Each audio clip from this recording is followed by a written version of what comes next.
Cette vidéo est en plusieurs parties, je te recommande de regarder les vidéos précédentes afin de savoir exactement de quoi il s'agit et de bien tout comprendre le sujet.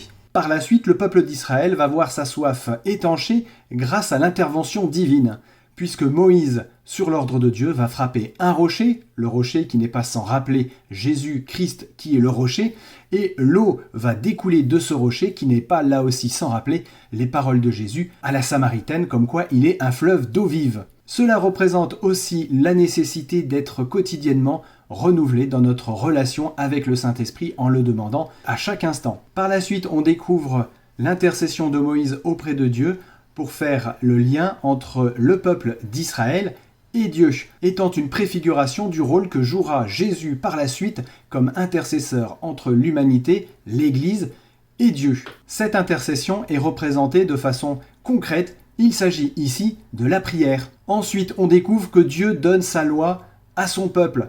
Alors, pourquoi la loi n'arrive que maintenant? Eh bien, c'est très simple. Dieu ne voulait pas focaliser le peuple sur une loi, mais sur sa relation personnelle intime avec lui, une relation d'amour qui l'amène ainsi à pouvoir recevoir sa loi, y être préparé et l'observer. Par la suite, je t'épargne le passage du désert qui a aussi une valeur particulière, mais nous pourrons l'aborder dans une autre vidéo. Si ça t'intéresse, n'hésite pas à me le mettre en commentaire.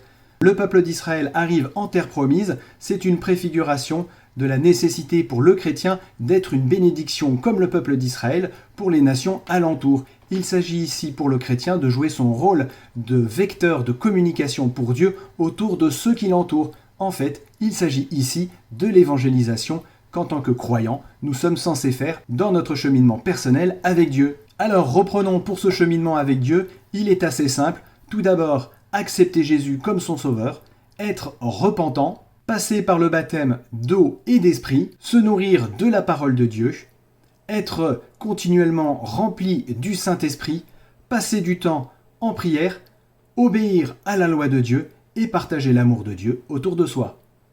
Voilà, j'espère que cette vidéo t'aura touché, et si c'est le cas, n'hésite pas à remercier et à louer Dieu ton Sauveur. Je te dis à bientôt, et d'ici là, que Dieu te bénisse abondamment.